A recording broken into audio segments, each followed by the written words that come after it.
Most traders aren't successful because of strategy. It's not that they don't know what to do, it's that they can't do what they know that they should be doing. I made $30,000 in a month. Money that I was making, I was investing in stocks and crypto. Came the crash, actually I fell into depression. There's something broken in the mix, whether it's you don't have money coming in outside of trading, you don't record your data. Instead of following quantitative-based goals, you should go for process-oriented goals. Did you do workout every morning? Did you do your breath work? My market direction had been right for so many years, and I wasn't making any money that it just genuinely destroyed my self-image. We had about 30, 40 people on a call, and we were talking about how psychedelics can affect your trading positively. Boom, dude. Yeah, so super happy to be chatting with you. It's always a good time when we connect.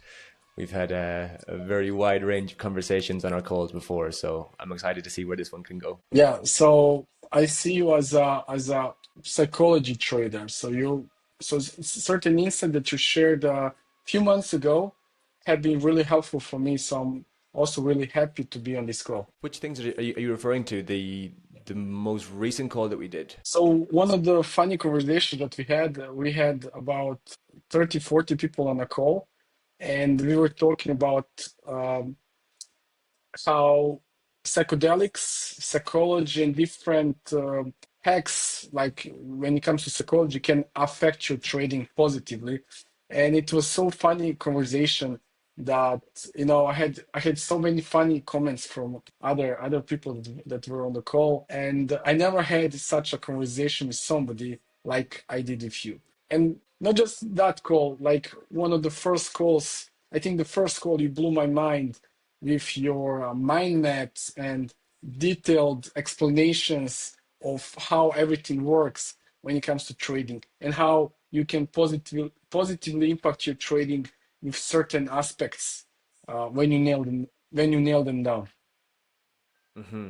Yeah, man, my perspective on trading psychology as a whole has completely changed in the last year, I would say. Like before, it was just have a tough week, just listen to some Mark Douglas, and that would help bring my emotions back up again, but it just did not improve my trading at all. It was a nice cushion, and I would always feel better after I listened to Mark Douglas, but my results didn't change at all. Now I really view trading psychology as like, and it's not this like ambiguous thing where, okay, I need to focus on fixing my psychology. Again, there is the ambiguous element, the bit that we were spoken about before about the subconscious beliefs and everything. But that is, I view that differently to trading psychology. That I think is more mechanical, like it's genuinely what is your current existing limiting beliefs and just beliefs in general. And then we can work to fix those mechanically, and then the results follow.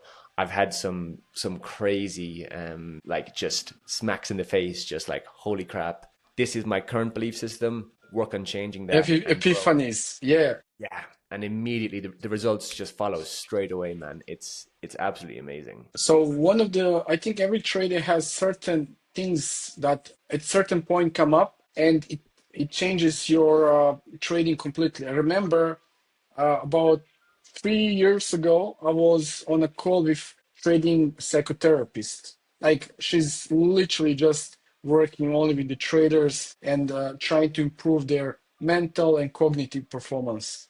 And I remember, so traders that are trading on the market usually, so everybody has certain goals, but most of the traders, I would say 90% has quantitative based goals. I need to make certain amount of money. I need to make X dollars, X percentage. And let's say in 1 week you make your goal. In next week you don't make your goal. But then in the third week you chase the goal from the previous week in order, to make up for what your goal is.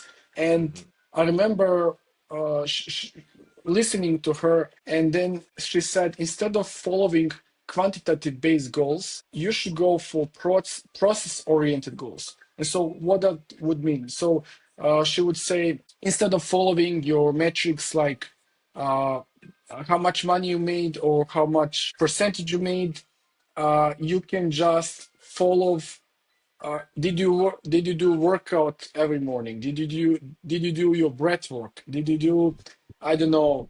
Actually I have a ritual every morning. So when I actually sit up at my desk, I don't wear sunglasses. I don't wear glasses, but actually I put my glasses and I imagine I have X-ray vision. I see the charts, and so that's my ritual. Like I actually took that from Rafael Nadal. Rafael Nadal has certain rituals before he's serving the set, and Hmm. so I was like, maybe I can just do certain things that successful um, uh, sport players actually do. And for example, Novak Djokovic, he's from Serbia. I know maybe you heard of it. He's the best in the world, and Hmm. he has also certain rituals that he does before he enters the game.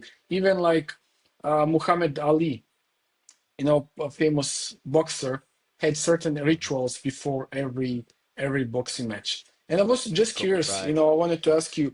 So in that last year that you had you in that last year that you had your epiphany, what was the moment of change? Was it frustration? What was it for you? Honestly, man, it was a couple of things, but the main thing was that I had been able to trade, let's say, been able to call the market, been able to predict, let's say, like my market direction had been right for so many years, and I wasn't making any money that it just genuinely destroyed my self-image. So I, as a man, just felt like a shell of a human because I was like, oh my God, I know what to do and I'm just not able to do it.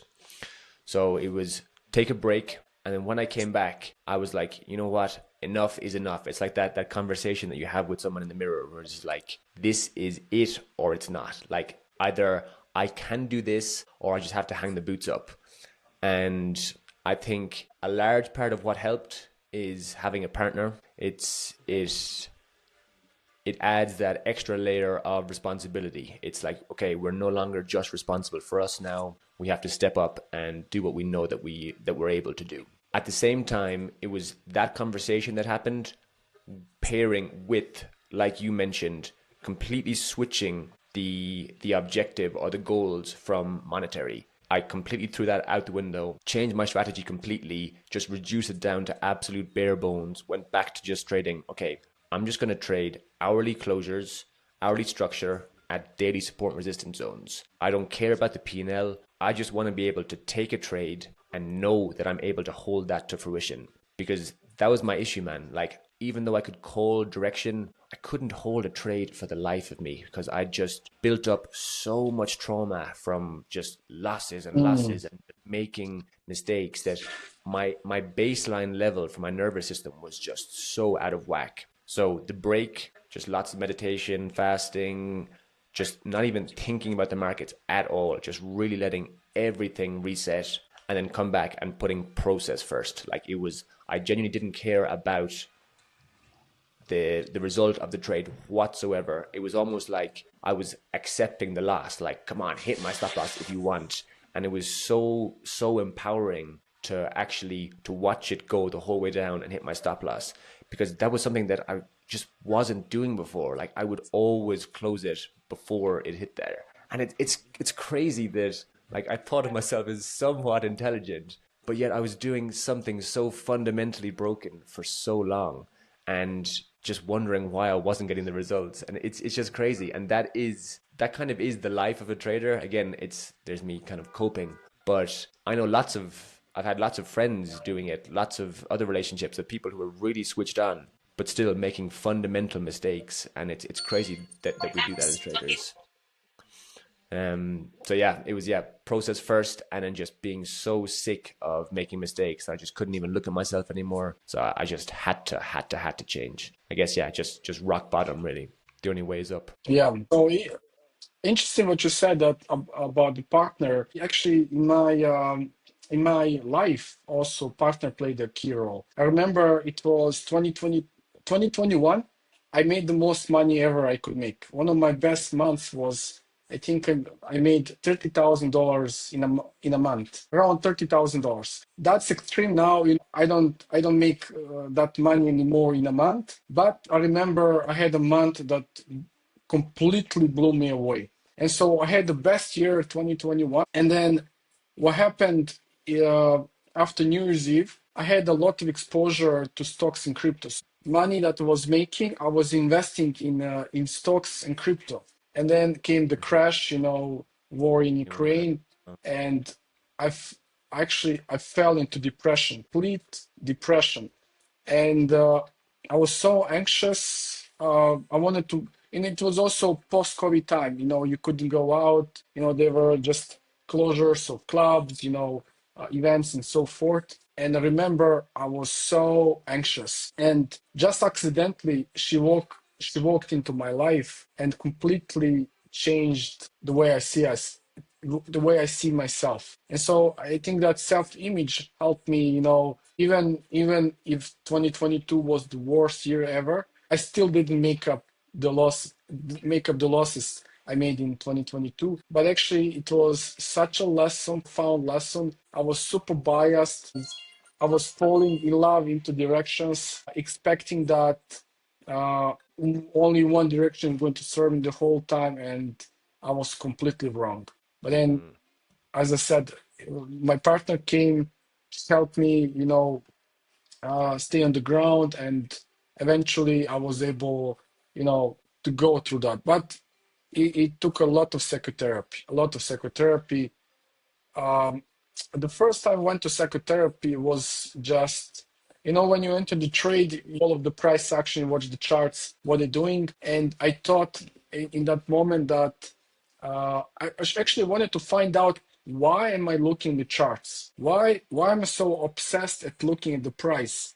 And so I was like, let me just schedule one psychotherapy. Actually, my friend suggested me one psychotherapist. And when I came there, it was just visualization of me in the charts, of me in a chart, looking at each other. And so the exercise was, I was supposed to, while visualizing in a meditative state, I was supposed to visualize turning back to my chart and walking away. But every time I start walking away, I look at back if it's looking back at me. And so still not perfect. I still look at the charts when I enter the trade, but it's so much more calmer than it used to be. Hmm. Yeah, man, it's a massive thing of like torture that we do to ourselves.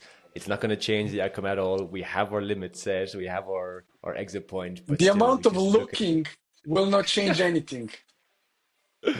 It's crazy, and it's so amazing. The same action, like the same situation, is so different. Whether we accept the loss, whether we look at it, etc. Like yesterday, took a trade, set my limits, and then just went back to sleep.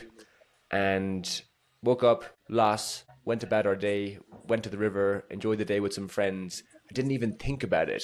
But that day could Mm. have been so different had I taken that trade, sat there, watched it, wished that it was going to go the opposite direction. Because that's really where the pain comes from, isn't it? It's the wanting things to be different to how they actually are. So as price is going towards our stop loss, where they're sitting there thinking, turn around, turn around, turn around. And it's that is the point where we're feeling the pain because we're at war with reality. We're at war with what's actually currently happening. So therefore, if like this is what's happening and this is us, it's literally twisting in the opposite directions.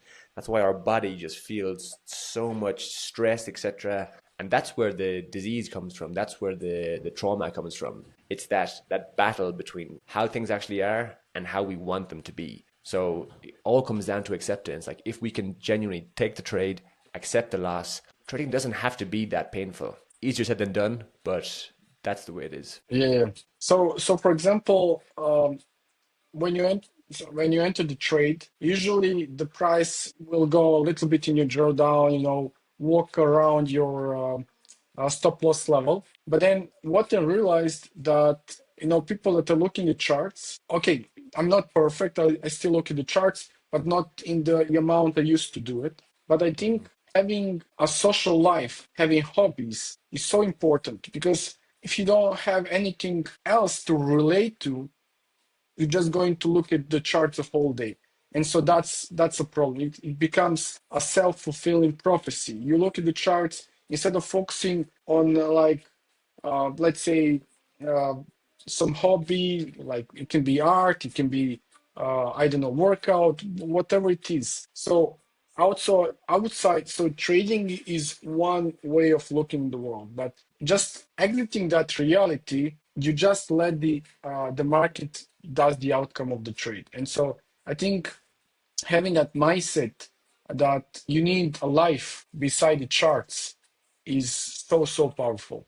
So as you said, you entered the trade, you saw the loss, but then you went out with the friends to a river. And so I think that's a powerful statement. Yeah, man. And listening to you saying that, it's something I've been very guilty of, has been the opposite. It's been falling into the trap of thinking, okay, no, I need to spend more time focusing on this so that I can improve it. When in reality, was that saying that if you keep sharpening the knife, eventually it will get blunt. And that stands true in trading as well. Like if we just keep focusing on this so much, we're actually draining our overall, our battery, our energy levels, so that when it comes to actually showing up, we don't have the juice. Same with the gym. Like you can't just work out all the time. It doesn't work. You're not going to grow. We have to like rest, digest, come back the next day. Yeah, I think just having something outside of the trading. So I wanted to play drums. I have also like right now because I'm back in my country, Serbia. Actually, I have a cat. I go to the festivals. Uh, I actually hang out a lot with the father of my girlfriend, and just certain activities. Actually, I started cooking. Bro, I make such a amazing bread because I'm on a keto diet. I make such a amazing keto bread. Made like my girlfriend is just stunned of how my food is getting really good. I remember you getting really excited to go back to the food back home, and now you're preparing it. Yeah. But yeah, it's a double-edged sword because at the same time, what you just said is very true. Also, I have experienced the opposite where I've been trying to do too much stuff outside of trading, and then it means that my energy is getting diverted in different directions. So I guess what's Mm. important is having hobbies and things that don't require so much mental capital compared to actually doing something that's completely different. Um, because then it's like the whole thing of the your shower thought. What is the one thing you're thinking of in the shower? If you have two things to be thinking about, we're losing so much focus energy because creation is just focus on one particular thing, send energy towards that, and eventually the flower will grow. But if we're trying to look after too many flowers, the chances are one of them is going to get neglected and yeah, not come to fruition. So Mm. yeah, it's a dance, and it's the same thing with everything. Like trading life in general, it's always dancing between the two things, trying to navigate, and trading navigate between fear and greed. Um, Nothing is But black and white. there's one thing that you mentioned. There's one thing that you mentioned is keeping your mental capacity. For example, I remember a few years ago I had a girlfriend. When she wakes up, she always thinks of what she's going to eat that day. And so sometimes I would tell her, you're wasting so much time on making decision on what you're going to eat instead of just, and to be clear, when I'm talking about this, I have the same breakfast for about 10 years already. So maybe there were just like slight variations, but the base is the same. Ingredients are the same. Maybe I just add on top of it like different things. My breakfast is the same. For something like 7 or 8 months right now, my breakfast, actually my lunch is the same. Actually, I'm also guilty of eating a lot of sweets, but actually I stopped doing that in the last 2 3 months. But when it comes to lunch and breakfast, I don't even think of what I'm going to eat. It's automatic. It's already set. I just need to put it into air fryer and it's ready in like 20 30 minutes. A lot of people are focused on the charts, finding the perfect strategy, optimizing it, and so forth. It's important, but actually, the main growth is going to come from your health, what you eat, uh, how active you are, then spiritually, uh, how your thoughts look like. And when you nail those parts, technicals are important. Having the skill, I mean, you can be the best human being. You can eat the best food ever. You can you be the leanest in the world. If you don't have the skill, if you don't have the edge, these things don't matter. But when you have the edge, uh, these things play such a huge part. Completely, brother, completely. I was in a meditation maybe about a month ago, and I was focusing on, okay, what can I do to improve my trading? And brother, the answer was exactly what you said. It was what I wrote down afterwards was take care of the body and everything else will flow downstream. And that's it, because this is our guidance system. Like, of course we have our rules, we have our edge that we use, but at the end of the day, for me, it has to be a full body yes. Like, my body has to tell me yes, this trade is right, because the rules are there, they have to be followed, of course, but we have this extra confluence that if we take care of it, it becomes the most powerful thing that we actually have at our disposal as traders. But we were having a conversation I think yesterday. there. Is my internet okay? Sorry, I thought you ended. You can continue. Yeah, so we were at the river yesterday and having a conversation talking about this same thing. Like, when do you trust your intuition and when do you not? Or how do you know if it is your intuition? Who's the one that's actually doing the talking? Is it a parasite in your head that's telling you to do this thing? Or is it your higher self, you you actually communicating that to yourself?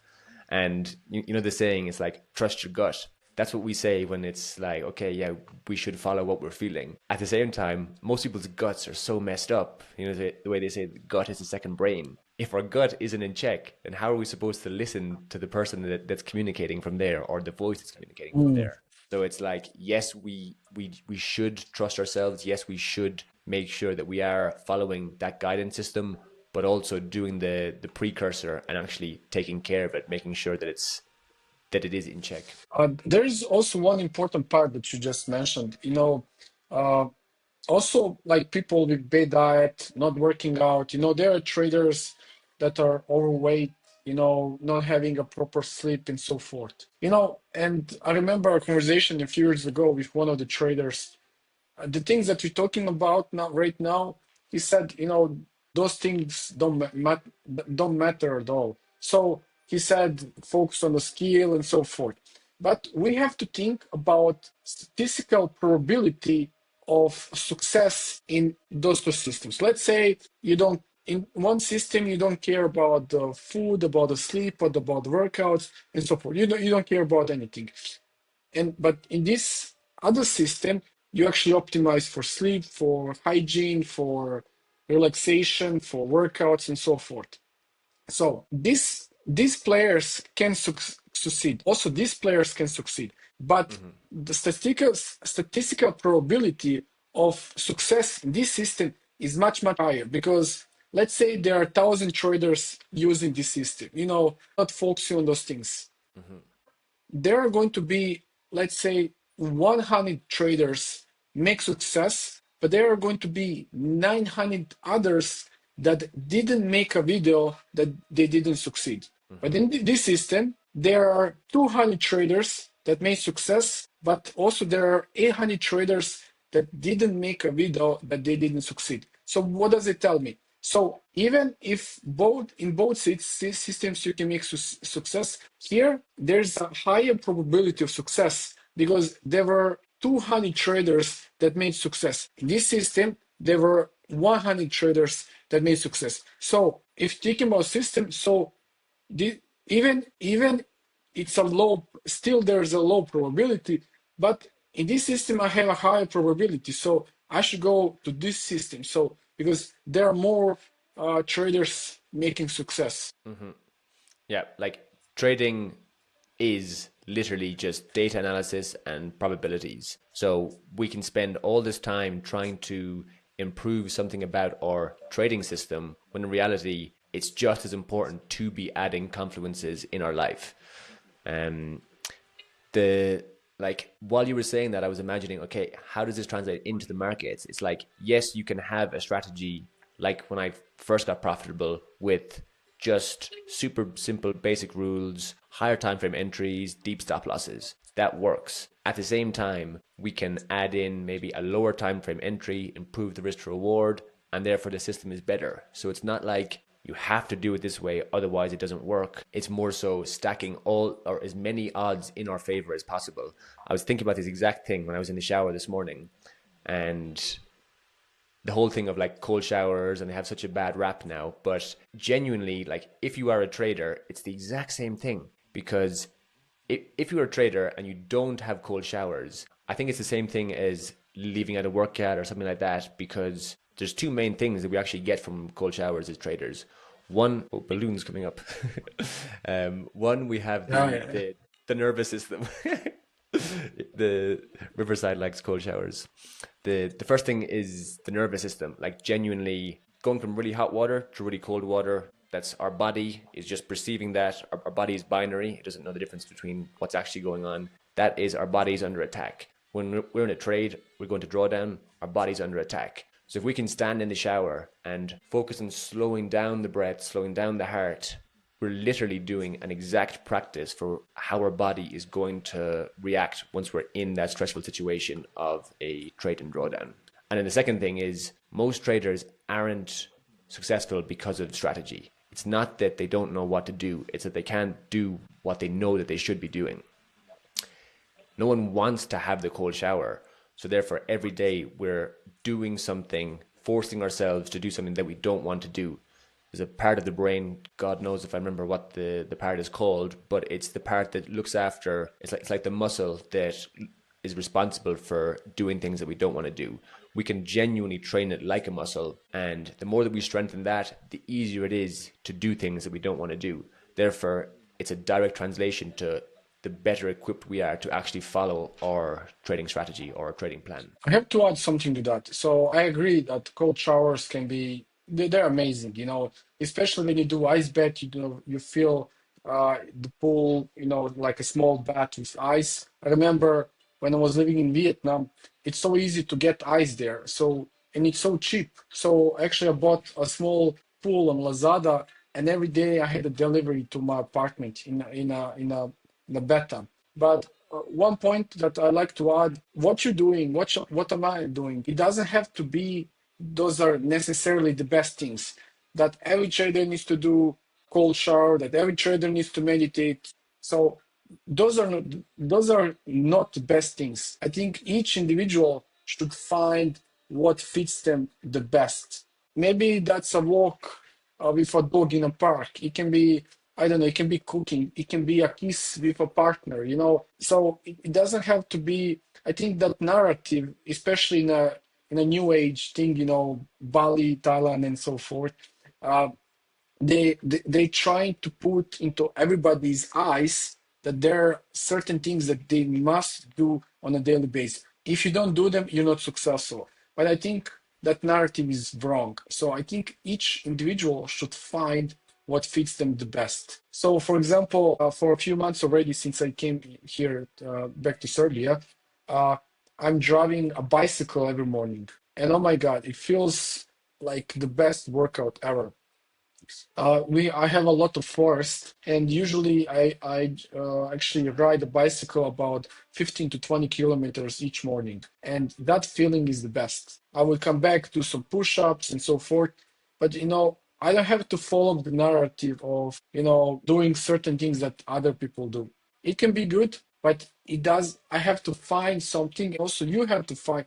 I think you found something that fits perfectly with you, and also I like to uh, mention a lot that you are one of the greatest psychology traders I've ever met, and the perspective, the insights that you have on psychology when it comes to trading, it's just so insightful that there are certain things that when it comes to that, every trader should follow. But when it comes to routines, and preparation and so forth, that narrative that we have to do certain things because it's like the standard, I think those social norms and standards uh, not everybody should practice. Yes. One thing I would say is I feel like it's the conversation that we just had that yes, there's no blanket thing that has to get done, although there is certain activities that we know that will maybe stack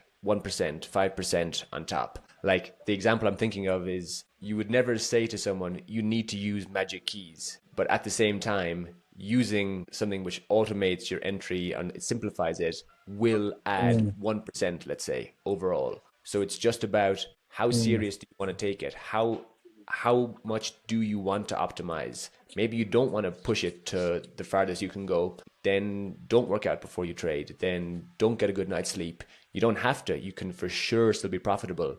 But if you want to be the best trader that you can be, then look to every area where you can just stack that 0.5%, 1% on top.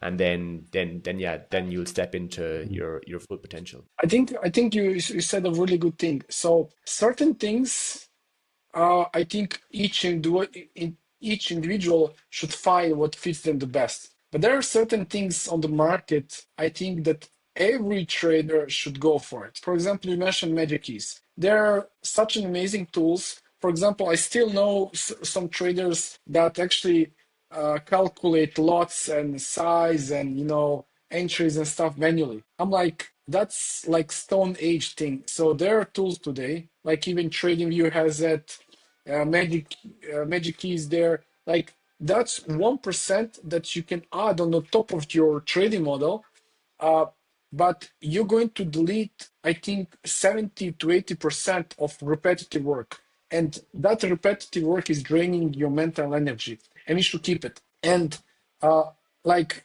right now, it takes me, I think, less than 10 seconds to set a trade with proper risk management and everything. So I use Trading Copier. So I trade from TradingView, and uh, TradingView has a tool that can calculate your risk and lots automatically. And so what you do on TradingView, it's automatically done on other accounts. So I don't have to even think about. I can. So next week I'm going to some festivals, going to Croatia, then going to Montenegro, and I'm carrying my laptop, of course. But most of my following the trade, and the setups, I'm going to do from my tablet or like a cell phone, depending where, if it's in a close proximity. But I can enter the trade in less than 10 seconds. It's going to follow my risk management parameters, and it's going to follow my trading model, and it's so easy. I don't drain my mental energy. As I said, that I don't think that's 1%. That's like 10 to 20%, on top of it. It's not even 1%. It's 10 to 20%.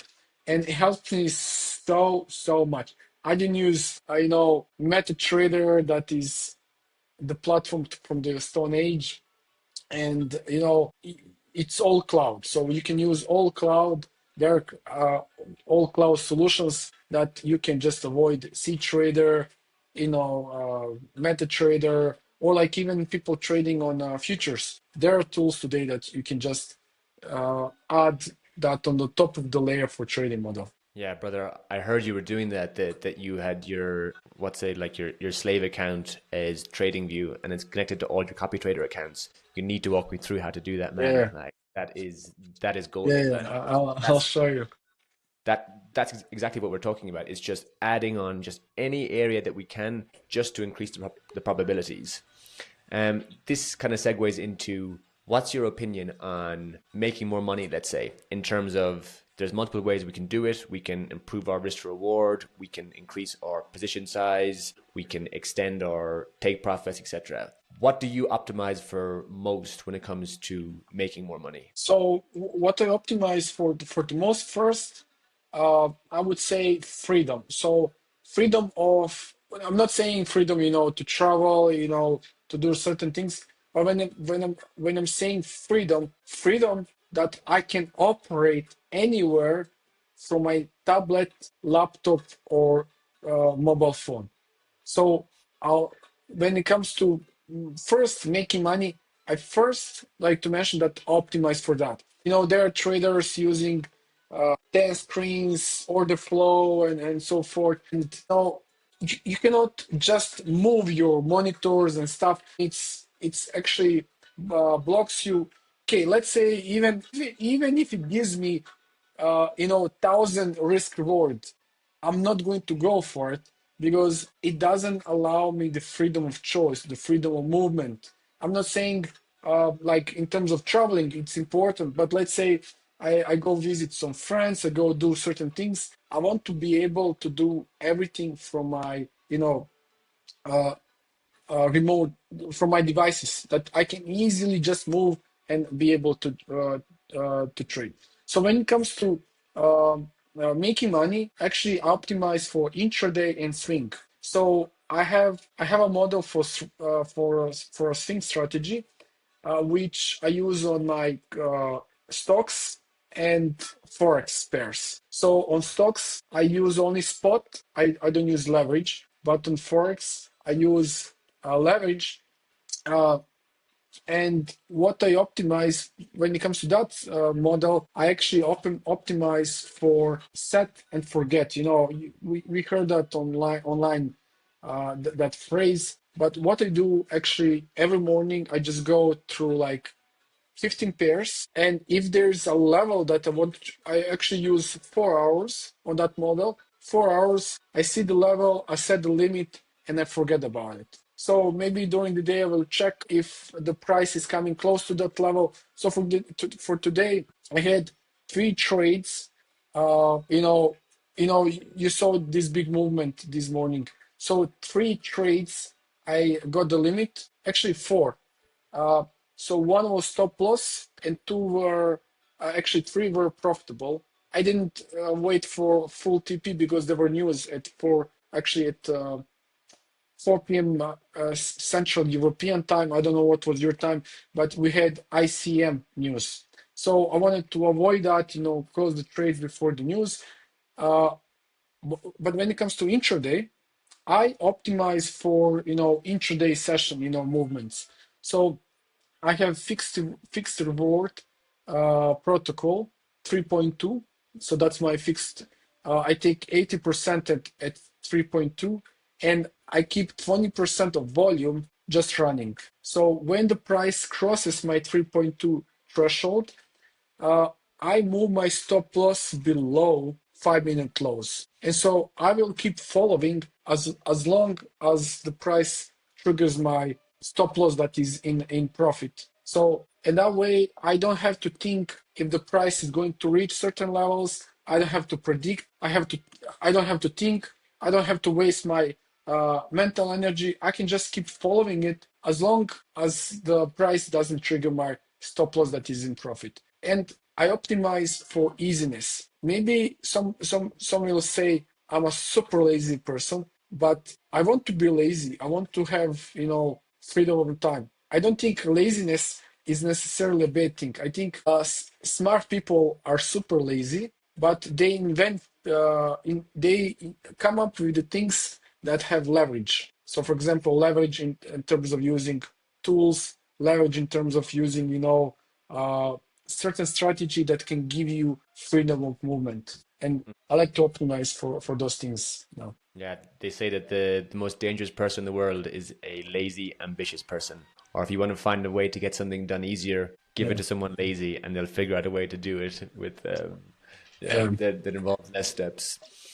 That's really interesting, man. So you're really optimizing for that, for the lifestyle element. I want to double click on some stuff there. So you said your fixed take profit is 3.2. That's very precise. I'm guessing that's Yeah. derived from data, is it? Is that data driven? Yeah. Yeah. So I noticed that most of my trades, I would say, so those trades that go to the profit, of course, there are stop losses, but those trades that are going to profit, they're going to 3.2. But when I say 3.2, I want to target minimum 1 to 3. But I add zero point 0.2 because of the spread and commissions, or if there's a swap fee when it comes to overnight trading.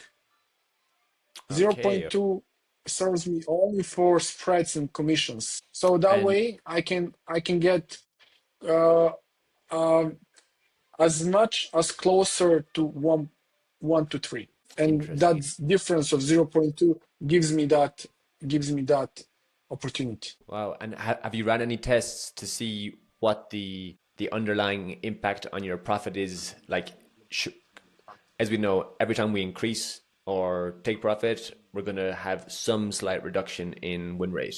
Do you know anything regards to how much it's impacting shooting for that extra point two, or in terms of the like your underlying I can't remember the word for it, but like your actual take home, it's more profitable to go for that. So I like your question. So uh, I'm trading pairs. You know what is ATR? Mhm. Average true range. So ATR. So I like to see. So actually, that came from, I would say, years of trading the same pairs. What I've seen that during regular sessions, RUSD and USD CAD are going to give you 30 to 40 pips movement. GBP USD might give you 50 to 60. So that's like something that you're going to get through your sessions. So, and then in my mind, it doesn't make sense for me to follow higher risk reward. Of course, uh, with 20% of volume, I can get opportunity to get higher risk reward, to get some extra money on the table. But when it comes to average true range, for those pairs, it's 1 to 3. Targeting more than that, it's during one session. So I want to finish my 80% of volume during one session. And if you try to go more than that, there is a high probability that you will not achieve. So 3 or 3.2, it's not a big of a difference. But I'm making my decision based on average range. And so my stop loss goes from, I don't know, 6, 7 pips to maybe 12, 13, 14. And so I have my average range and I know and I optimize for intraday movement. So intraday movement, sorry, intra-session day movement. So, but that's based on uh, how how those pairs are moving. Interesting, interesting. And And then anybody can. Sorry for interrupting. no, And no problem. anybody can just take average movement range of any pair. You can take gold, you can take, I don't know, Nasdaq. And for example, there are traders that are trading Nasdaq every day, for example. They fix stop loss, I think is so depending from 50 to 75, and they want to target 1 to 2. Going more than that, if your stop loss is bigger, there is a high probability that just because of the average, true range, you will not achieve that. So I think people should keep that in mind. Before, uh, I think a few months ago, I caught a trade. I think it was on gold, but with 20% of volume, I caught, I think, 1 to 17. But my 80% of uh, profit came to 3.2. So I was just following. So I achieved that 1 to 16, 1 to 17, just following 5-minute lows. Nothing else than that. I didn't predict the levels. I didn't predict the price levels. I was just following 5-minute lows. And it's super simple. I really like that element of taking off the 80%. Before I was against doing that because I found it too difficult to track my data because I want to know, okay, based on this system, what's my input, what's my output? Very easy to track. At the same time, I found the actual psychological offset to that wasn't worth it because in trading, if we close it at 3.2 and then price does run on to the 17 to 1, there's that inevitable feeling of just feeling like we've been punched in the stomach. I know we have to try and avoid that and Mm. think, okay, our job isn't to make the most money, it's to execute our plan properly. But it's just human nature to feel sick just thinking of, okay, had I just held on here, had I just done that, there's always the could have been. So I really like the fact that your system, it maintains the bulk of the closure at that, but it has the psychological element where you don't feel sick after you close the trade because you still have some skin in the game. Mm. So I can actually see that being a worthy trade-off for the slight increased difficulty or slight less accuracy in the data collection process. I remember, yeah, hearing that's how you But did then it. And sorry for the crack interrupting. on the shoot. Sorry for interrupting. That can work on certain pairs. So, for example, I noticed that 20% volume strategy taking profit doesn't work because Nasdaq is moving just like crazy. On gold, it's working perfectly. On USD CAD, it's working perfectly. ARUSD has certain movements that give you such profit taking system. But gold and USD CAD, when they're moving, when they're falling, those 5 minute lows stay.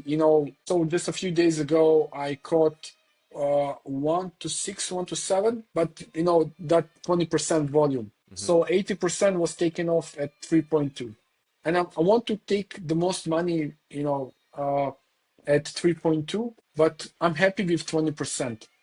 That 20% can deduct me, expenses for the next loss or something like that. And so Hmm. it keeps me in the game. Yeah, and that's the most important thing, isn't it? It's just staying in the game and just having our winners pay Yeah. for our losses. So I Um, really like that. It's like almost just keeping that little runner in. It just takes off maybe one or two losses from the month. Just again, yeah, just making sure that we can still yeah, yeah. live to fight another day. Yeah, people can test it. People can take, I feel like 20% for me is perfect, perfect range. People can do 10, can do 30. I think 50-50 is not a good case. 50-50 is not a good case. I think Hmm. 80% needs to be taken off before. He actually used to work with 50-50 about a year ago, actually about 2 years ago now. But then I realized that, I'm actually uh, leaving a lot of money on the table because price might hit you at 3.2, but then it reverts back. Yeah, it's again these decisions. Yes, we can figure them out from thinking through them, but again, data for me has just been absolutely golden for that because it's like the answer is there in your face. It's like, are you making more money or are you not? And yeah, for me, I used to do the same thing. I used to have three take profits, take certain off at the first point of failure. Let's say the first swing high, and another point here, and then yes, that's amazing if price reaches your final take profit, but the percentage of trades that actually reach that is so much less significant than the ones that actually do reach it, that initial point of failure. That yeah, it seems like the most logical way to go about things, but the data says completely different. And again, any decision that can be figured out by math, we should use the math. Yeah, but I that's also intuitive. Sorry, I thought you wanted to say something, yeah, well, I wanted but to. actually, Yeah, shoot. oh my God, Spit it out. sorry, you just I don't know if who. There's a You there's a small delay. Okay, so what I wanted to say is that you mentioned gut. Gut can be a powerful tool because gut is actually knowledge that came throughout the years. Also, sometimes gut would tell me that also gut gave me the reason to develop such system because it's throughout the years trading, looking at charts, looking at what before a few years ago I was always trying to be, I've seen the guys making 1 to 400 risk reward. I was like, I thought that's possible, that's possible to do it, but then you know catching those trades is once, maybe twice in a year. And I was so much focusing to show everybody, oh, look how big my risk reward is. And I wasted so much time trying to prove others how good I am. Yeah, man, And it's and that's ego that's play, isn't it? something that was something really wrong. Hmm. Yeah, it's I think it's just a part of the process. Like again, our ego serves us so much in trading because we have to believe that we can do this thing that everyone around us is telling us that we can't do. Statistically, it's saying that we can't do it, and our results also are telling us that we can't do this. And despite all of that, we have to keep pushing forward and keep believing, no, I can do this. I can do this. So it gets us through that. It's our buddy and our companion in that stage. But then we reach a point of diminishing returns where the ego is actually doing exactly what you said there and Mm. self-harming us.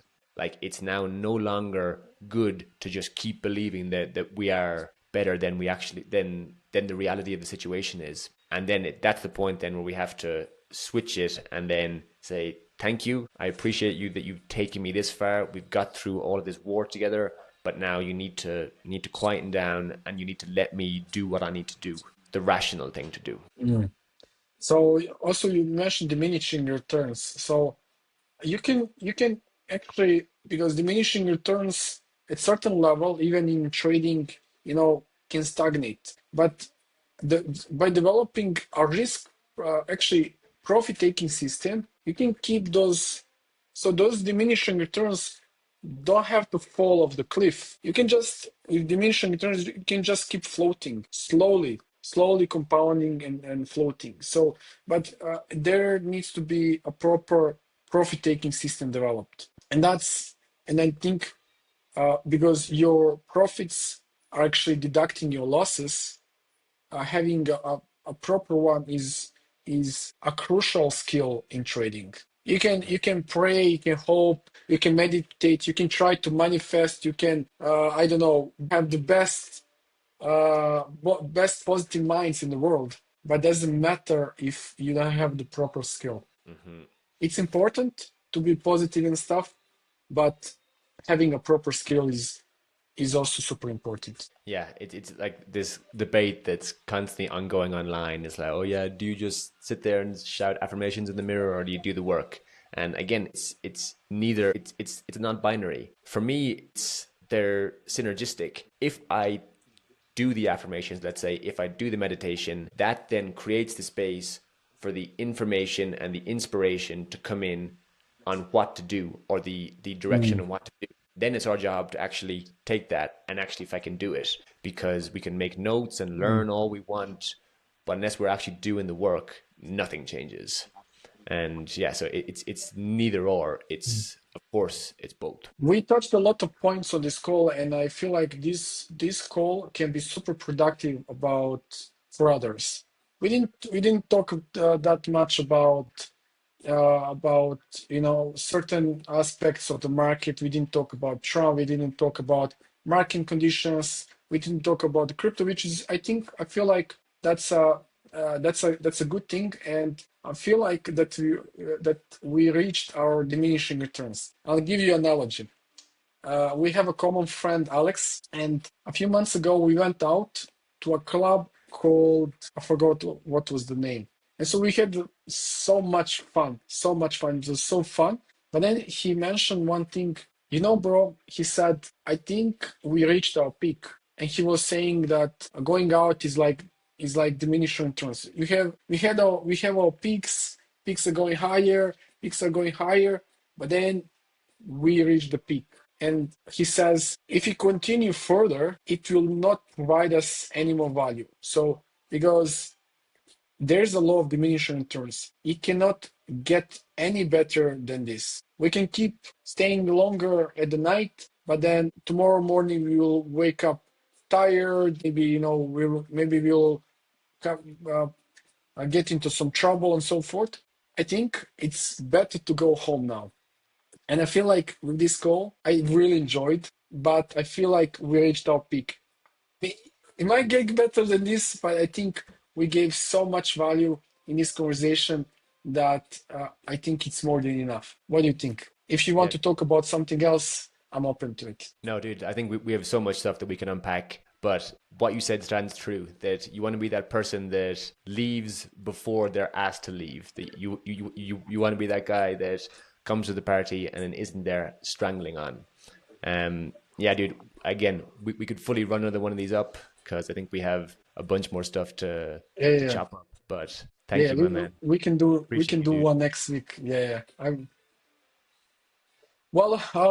I'm happy we had this call. We're going to chat definitely more. I enjoy every conversation I have. I will learn so much that encourage everybody to follow you and your channel, and because there is so much that people can learn from you, and I'm so grateful to know you. Oh, brother, likewise, my man. I appreciate our relationship so much.